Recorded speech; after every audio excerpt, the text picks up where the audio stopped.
Congratulations, second runner-up of Mr. Gay World Philippines 2025. How do you feel right now? I'm so happy because everything is paid off from the day one until the coronation. So I'm so overwhelmed and happy right now. This is your first time of joining pageant. Is it true? Actually, it's my third time. Third time, but, Yeah.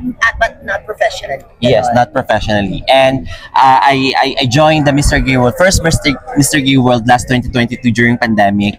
And then I rejoined last 2023.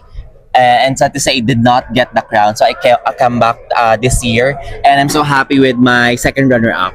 Oh yeah, we're happy for you. You are so smart that you really nailed the first, the second, and the last questions and answers with flying colors. Galing! You are so bright, and you're always you're talking and telling us about your family. Oh, gaano ang laki ng tulong nila sa journey mo here sa Mr. Gay World? Actually, they are my inspiration. I did not get any financial support, but their silent support is really mean and big to me.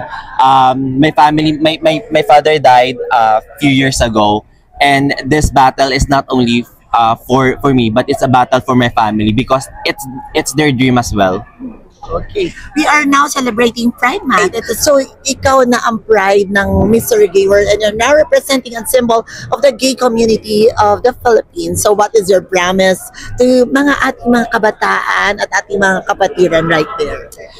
Actually, we need to celebrate Pride not only in the month of June. We need to celebrate Pride every day because every day is a battle.